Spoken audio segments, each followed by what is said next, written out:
Okay, good evening, everybody. It's Wednesday night that we're going to do was Pesach.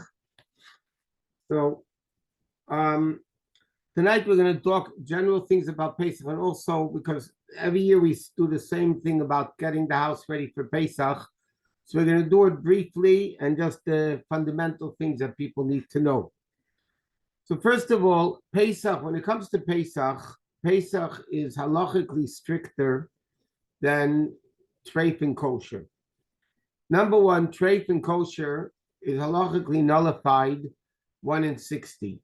If a little bit of milk falls into a lot of meat and it's 60 times the amount, the treif falls into kosher and it's nullified 1 in 60. So then the din is it's kosher. Chametz am Pesach, not before Pesach, but chametz am Pesach is forbidden with the smallest amount. A drop of chametz falls into a 5-gallon matzah ball soup. The whole thing becomes chametz stick. The pot is straight, the soup is straight, everything is straight. A second reason why people are stricter when it comes to Pesach, and that is because Pesach chametz, treif and kosher, we don't do a whole year. You know, like we know there's no such thing as bedikas pig. We don't have to do search for treif in the house, make sure there's no treif in the house, because the whole year we don't have treif in the house. But when it comes to chametz and Pesach, because people are accustomed to having chametz in the house a whole year, so therefore it's just a little bit more, we're accustomed to it more, so we're more prone to make a mistake in using chametz because, and therefore the chacham say you have to search for chametz and make sure that there is no chametz in the house because we're used to it a whole year. So that's why it's strict.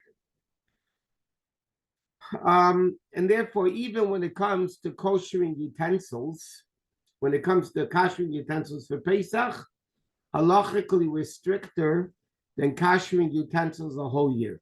There's certain utensils a whole year you could be more lenient in koshering them, and on Pesach the halacha is we don't kosher them because Pesach, again, like we mentioned, is stricter. Now, when it comes to Pesach, there is no such thing really as being too strict. People, when it comes to Pesach, it says, the Arizal writes that whoever is meticulous about not even a drop of chametz, nothing, is guaranteed that they don't sin during the year. So people, when it comes to Pesach, generally speaking, have a lot of, I'm going to use the word crazy because crazy means not the normal way of doing things, right? And not, I'm not saying it in a negative way, in a positive way. But one thing is very, very important, and I'm going to spend time on this because I think this is probably more important than all the other things together. And that is, it says in Sfarim that Pesach time, you have to be extremely careful with anger. Because before Pesach, everybody is prone to get angry. This is not done, and this wasn't clean, and the kids didn't do the room yet, and the husband did this, and the wife didn't do this, and, everybody is a little uptight. And then the tendency is people get angry, and there's shalom bayis issues. So, halacha is very, very practical, and halacha likes to weigh what's called Iker and Tafel, primary and secondary. According to all opinions, anger is biblically forbidden. The commentary, the question what the source is, the Rambam brings it down. Anger is like idol worshiping. Anger, and you get angry, it's mamish like you're worshiping idols.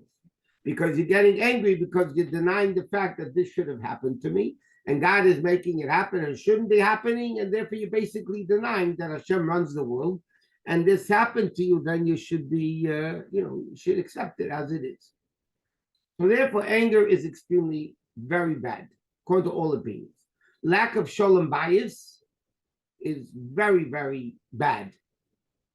To the extent the Gemara says it's a pasuk in Chumash, by the woman that the husband accuses her of committing adultery.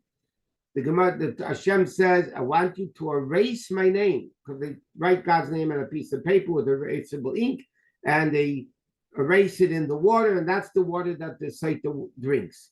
And Hashem says, I want you to erase my name, which is a biblical sin by itself. You're not allowed to erase Hashem's name. Hashem says, I'd rather that you erase my name in order there should be peace between husband and wife. So when it comes to Pesach, people have to understand that if everybody's on the same page, that's wonderful. That's great. That's the way it should be.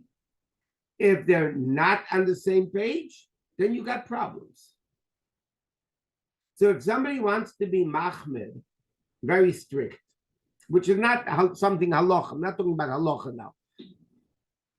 A wild, chumrah, wild strictness, okay, that they want to do at the expense of fighting in the home or the kids hating Pesach. They hate Pesach because, that's what's going on. So then it's not at all worth it. It's not worth it. Do you need to have a mashpia if you want to have, strictnesses, and there are different levels of the observance in the house, and you want to make sure if the wife doesn't want to do something, the kids don't want to do something, how much do I have to put my foot down? How much am I supposed to yell and scream and get angry and cause fights in the home? Nobody has any right to do that without speaking to a mashpia, a halachic authority, to know what should be done and what shouldn't be done. We need our children to love Pesach, not to hate it.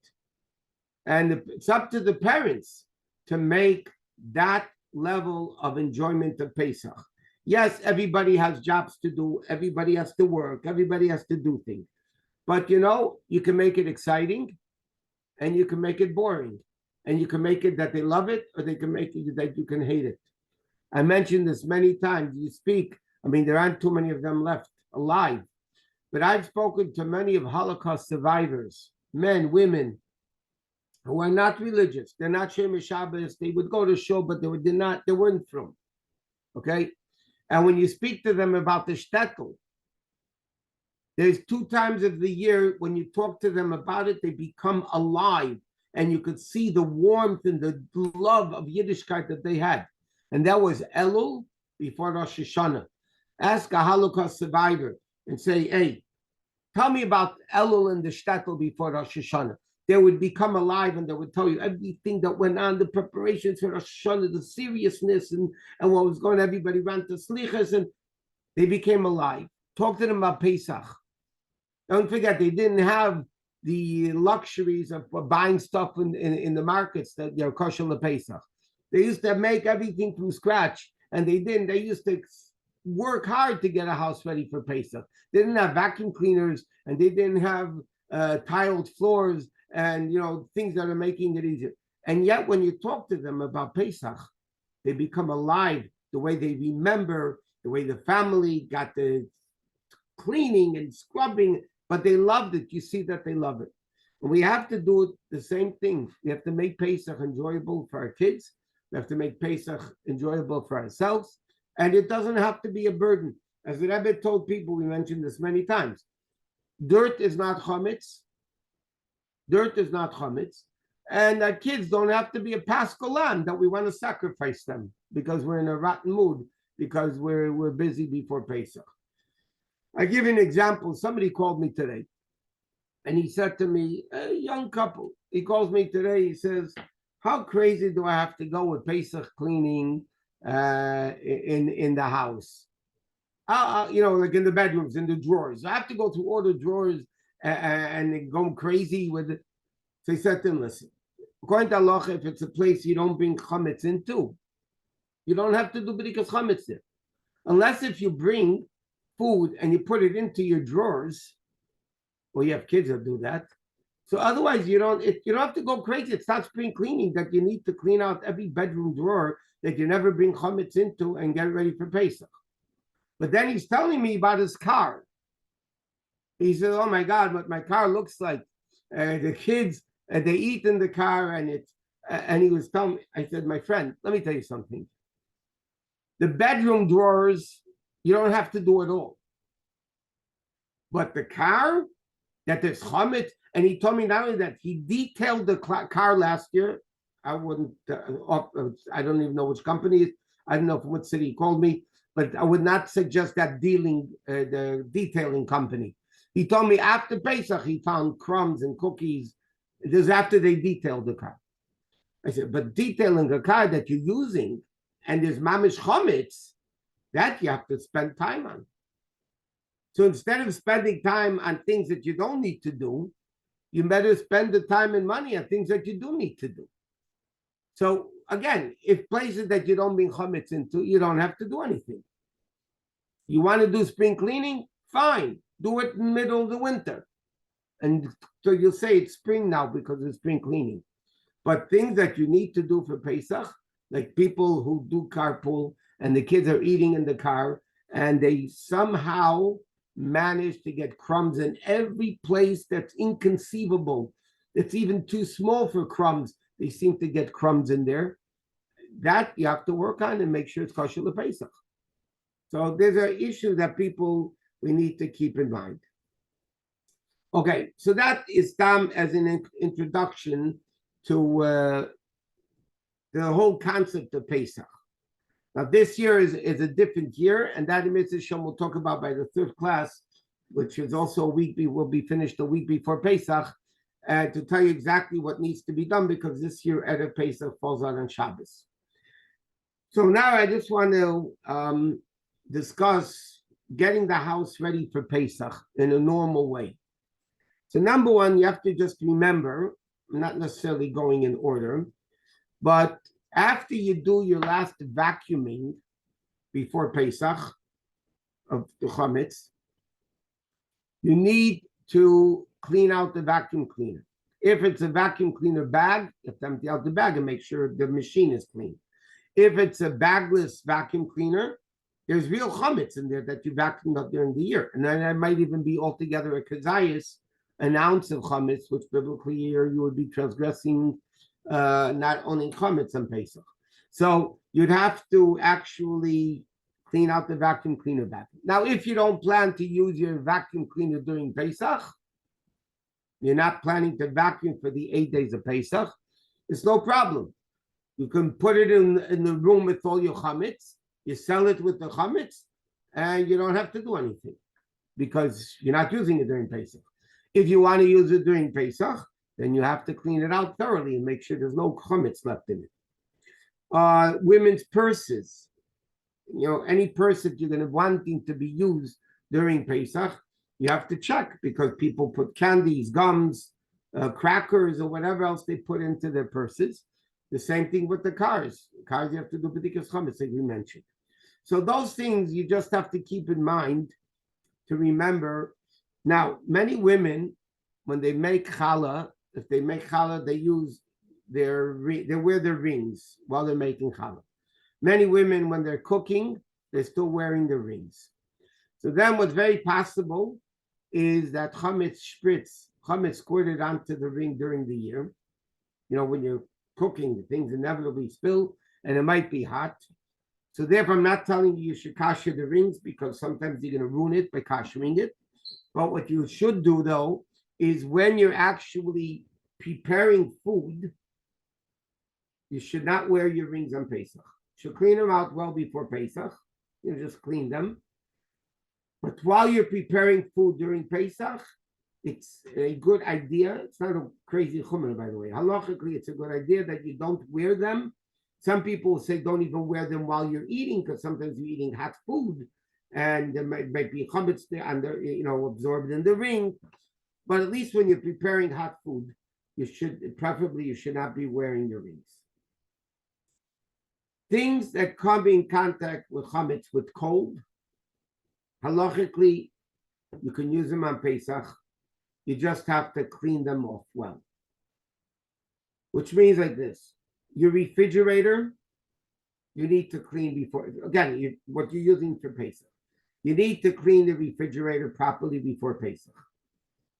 Not only do you need to clean our custom is also, even though in a lot of books they'll tell you really don't have to, and halachically you don't have to, but in most firm circles, they'll line the shelves of the refrigerator just in case it wasn't cleaned out well. Same thing with the freezer. The freezer you have to clean out. I mean, if you're using the freezer for Pesach, you need to clean out the freezer well, make sure there's no crumbs anywhere, and also to line the shelves. Now we're going through the house. For instance, tablecloths that you use during the year, or towels that you use during the year, halachically, if you wash them well with hot water in the washing machine, halachically, and you check it to make sure, like on the towels, that there's no residue of any food. So halachically, you can use the towels for Pesach, and the same thing with the tablecloth. Especially if you're putting plastic over the tablecloth, so the plastic has to be in the one, but then putting the plastic over the tablecloth, you definitely don't have an issue. Now, generally speaking, as we mention every year, and this is not some wild thing, koshering for Pesach is not ideal. Generally speaking, koshering for Pesach is not ideal because we don't know if you really koshered it well.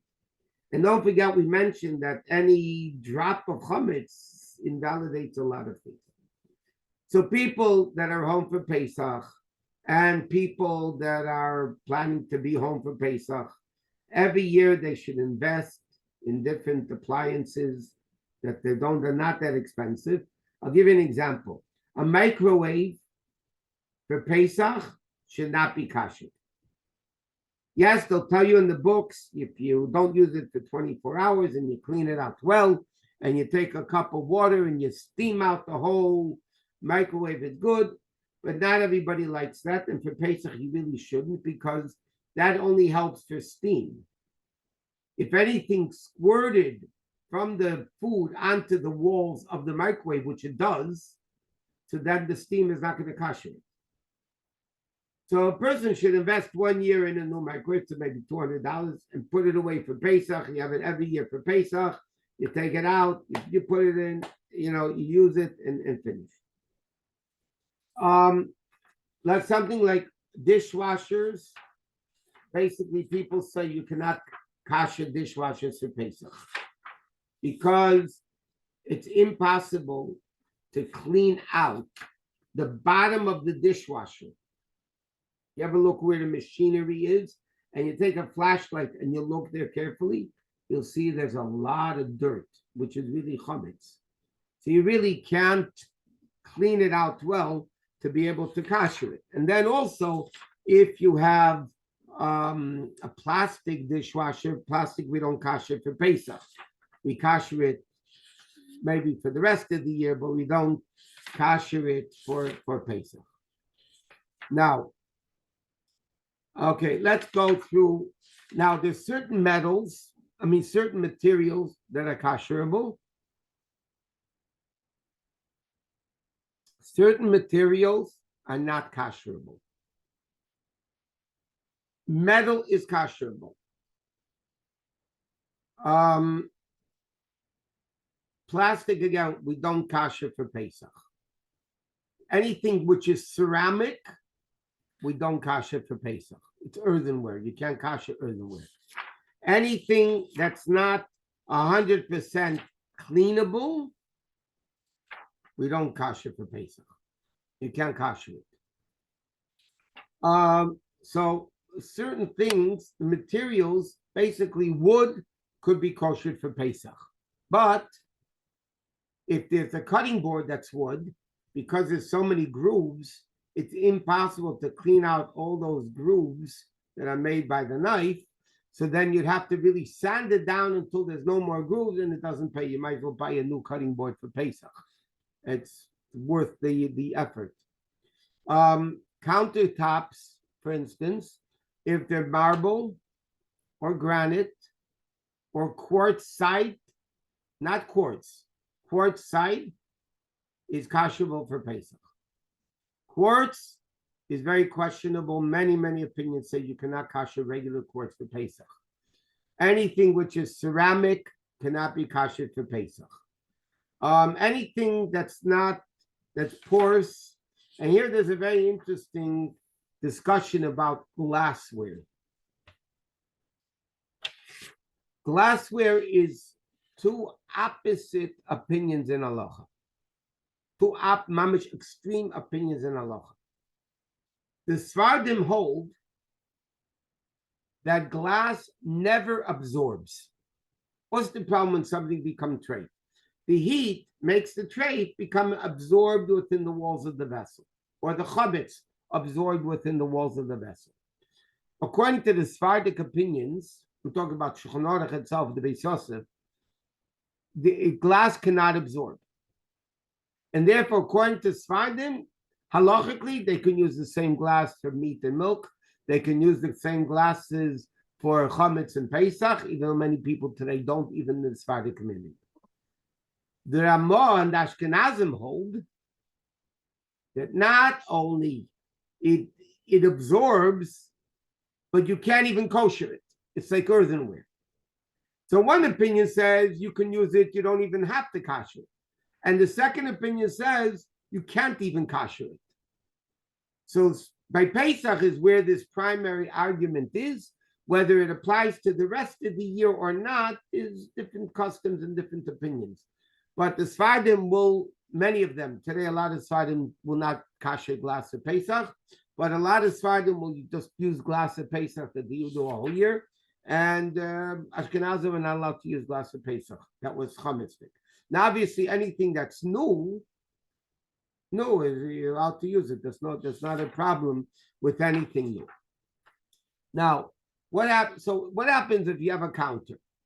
Okay, so if you want, you can pour boiling hot water all over the countertop.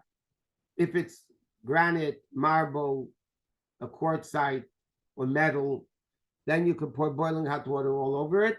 But anything you're going to be koshering with hot water, that's called hagola, is not allowed to be used for 24 hours for hot prior to the time you want to kosher it.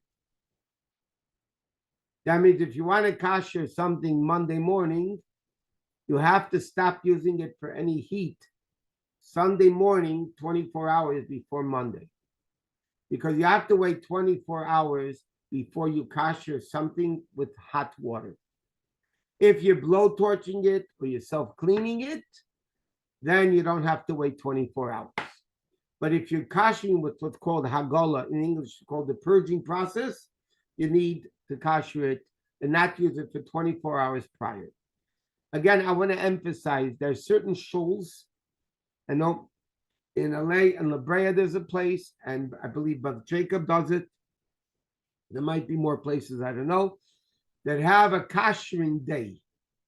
They have big pots, and they have big fires, and they know what they're doing.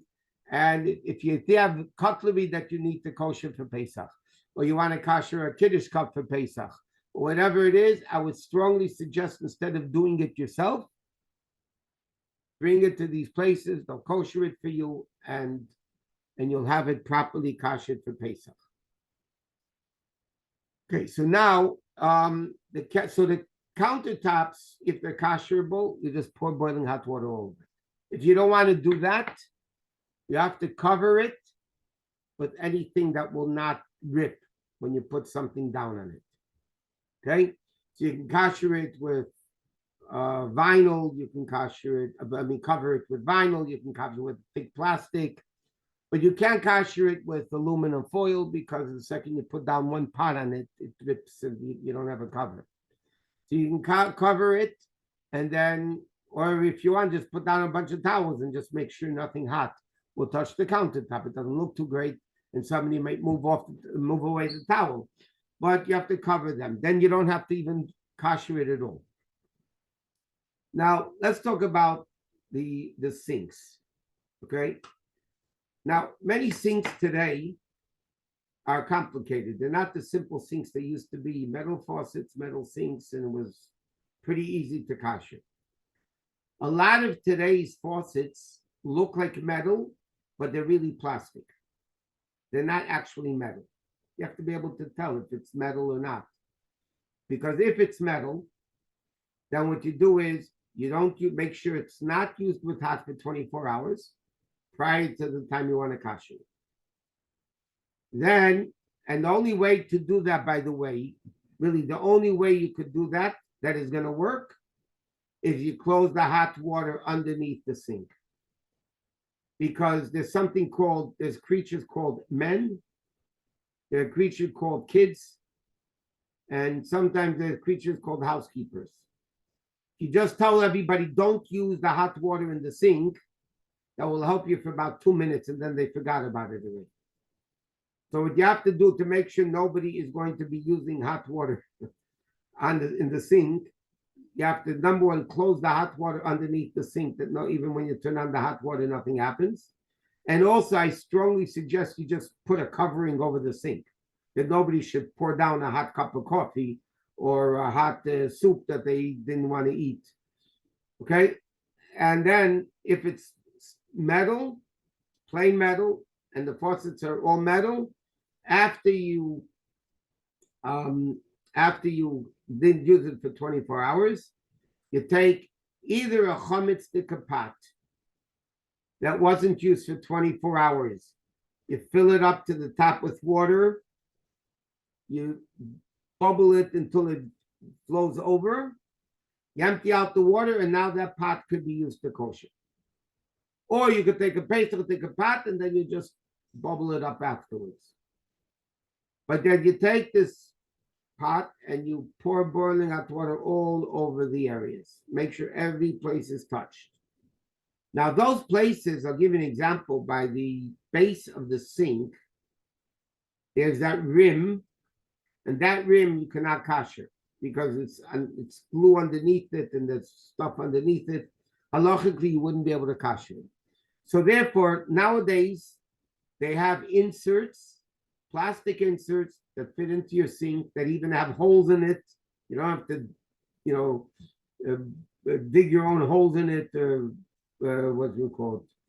With a drill, you don't have to drill your own holes in it. It's ready made in the kosher markets. They have them.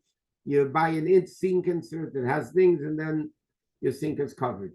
If you do that, by the way, and the sink insert covers the whole sink, then then you don't even have to kasher your base of the sink. The faucet you have to cover. Some people will also take, because the bottom of the faucet, there's that strainer, and it's very also hard to clean. It's too intricate over there. So what people will do is they'll take a piece of cheesecloth. After you kosher the sink, they'll take a piece of cheesecloth, which has holes so the water can drip through, and you put it over the faucet and take a rubber band or something to tie it down, that it doesn't move, and then the sink is also good. So that's the story with the sink. The story with the ovens, okay? So again, if you have a self-cleaning oven, you can put on the self-cleaning oven and leave the racks in, leave everybody in. Instahot on Pesach you cannot use because you can't kasher it. There's no way you can kasher that, and it's always hot, and chametz touched it, and there's no way you can properly kasher it. So you can't even use the hot water. Not only that, many people have these, Arrowhead or Sparklets 5-gallon bottles with the machine, and they have cold water and hot water. The hot water you cannot use on Pesach, because if you use the hot water during the year, that spout is chametzdik. You could still use the cold water spout, because then nothing hot touched it. You have to get a new bottle, obviously, you change the, whatever, the water in it, but you could use the cold water spouts of the 5-gallon bottle things, but you cannot use the hot water spout. The instant hot water on the sink you cannot use on Pesach. By the way, you can't use it on Shabbos. You're not allowed to use it on Yom Tiv, and you start left with 4 days basically. So 4 days you can't use it anyway because you can't kosher it properly. Okay, now the ovens. If you have there's new types of self-cleaning ovens. As we mentioned many times, the new appliances are very nice, maybe practical, but halachically they're disasters. Because you can't kasher a lot of these things. I'll give you an example. The new ovens that are self-cleaning, many of them have a process that's called AccuLift. AccuLift means the self-cleaning cycle runs, it gets only up to 250 degrees. It gets up to 250 degrees, and because of the chemicals in it, it's made in a way that it cleans the oven very well, which is good. But it can't kasher it. Because the old self-cleaning ovens, which were 900 degrees, that was like blowtorching it. And an oven, unless we'll soon discuss, you don't have a self-cleaning oven, but if you have a self-cleaning oven, you leave the racks in there. You can even take the gas grates of the stove, you put it in there, and you turn it on for 3 hours, and it's all kosher. And you don't even have to wait 24 hours before you kosher the oven. Let's say you're making hummus stick and stuff, and then you want to get ready for Pesach. You don't need to wait 24 hours like when you kasher with hot water. Lieben Gomor or Lieben Kal, the lighter, lesser Lieben Konta Al Rebbe, you don't need to wait 24 hours. So bottom line is, you can, as soon as you're done, you could put on the oven to self-clean, and you have a Pesach big oven. Now, if you don't want to do that, then you're going to have to kasher the grates. According to the Alter Rebbe, they really should be made red hot. So you take a quarter of the grate at a time, gas, where the fire comes out in the middle. You take a quarter of the grate at a time. You put it directly over the fire for 10 minutes. With tongs, move it to the next quarter, the next quarter, the next quarter. And you can do all the burners at the same time. Okay, you could do all the burners at the same time, but really should maybe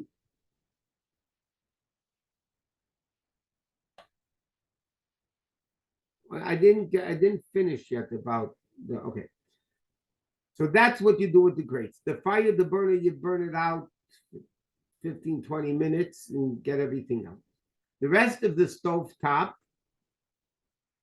you have to cover with aluminum foil. Unless if it's stainless steel, they have a commercial stove top that's stainless steel. So then you can put a blech over it and turn on all the fires, and it gets very, very hot. That would kasher the whole top of the oven, of the stove, if it's metal. If it's enamel, porcelain, or any other material, you can't kasher it. So then you would have to line it with a few layers of aluminum foil or something like that.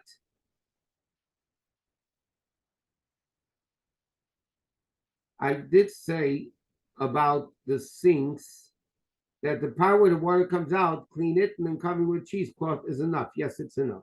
If you want to pour boiling hot water over it, you could also, but you don't have to.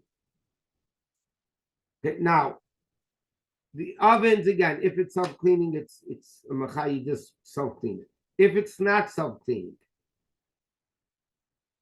so then, ideally, the best thing would be they sell them in New York, I think, oven inserts, but it's not, I don't think they have them in LA.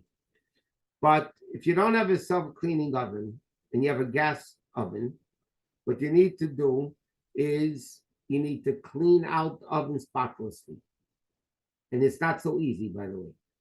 And not only that, the bottom of a gas oven, there's this tray covering the whole bottom, which is the floor of the oven. That tray comes out because it just covers the fire. When you take out that tray, you're going to see even more dirt. The oven must be spotlessly cleaned if it's not self-cleaning. Then what you do is leave out that tray, because now the fire is exposed directly into the oven. It's much stronger. And turn it on to the highest for an hour. Then put the tray back in and leave it in for another half an hour to the highest, which is broiled. Okay? We mentioned dishwashers, you cannot kasher for Pesach. Microwaves, you really should not kasher for Pesach. Now, the biggest thing today, which is a very, very big halachic problem, but there's solutions. The glass stovetops. Okay, the glass stove tops is glass, and you have let's say four burners, and there's an area between the burners. So let me explain the problem with those things. The problem is, number one, it's glass. So the question is, can you kasher glass? That's number one. Number two, when you turn on the fires, the fire covers a certain, there's a glass, the stovetop, the whole stovetop, right? And there's four burners. So each burner covers only a certain amount of the glass top. Okay. So even if you turn on the burners to the highest for let's say 20 minutes, 15, 20 minutes, okay. So even if it's going to only kasher that part, how about the rest of the oven, the stovetop? Now, by the way, the fact is that the pots extend beyond the burners. The burners are not that very big. The pot is larger than the burner. So even if you kosher by turning on the burner, you're going to kosher it, but the pot's sticking on top of the oven where it's not been kosher. And you can't cover it with metal because then you're going to crack it. If you blow torch it, you will probably crack it. And then you have to get a new one, which maybe is better. Then you'll have a new oven for Pesach. But the problem is, so what do you do? So there's the books tell you different things, but it's very, very b'diavad. There's a thing, I'm not advertising for any company, but there's something called Lomi, Lomi. If you go online, Lomi is a company that sells a bunch of things, but they have a covering. You see, they even have a video. I went on just to look. I mean, I know about it for years already, but today I actually went on it again, and I saw a video, and they're showing you how it works. You order Lomi. It's maybe some are $39, some are $79, depends on the sizes and the quality. But you buy it once and you have it every year. This Lomi is a material. You cover the whole stovetop with it. And then you can still put pots and pans on it and it will still cook. So what you gain by it is you covered the whole stovetop, which is a very good thing. So what I would suggest is first turn on the burners for 15, 20 minutes. But then get this Lomi thing. If you order it now, you should definitely get it before Pesach, I hope. You get Lomi and you cover the stovetop with this Lomi and you can cook on it. And it's a machai, that's it. And therefore you don't have to do anything else because you covered, covering the counters, you covered the stovetop. So that would be the best thing to do in a practical way for the glass stovetops. Otherwise, you have a big problem. I want to make sure I heard properly, so if someone asks me, I know the answer. I don't know who this is, but with all due respect, you should not be answering questions in halacha. Even if you think you know the answer, you shouldn't be able. It's bad enough the rabbis have no choice and they got to do it. Other lay people should not be answering questions in halacha for people. They shouldn't. It's not right. Every minute detail could change a halacha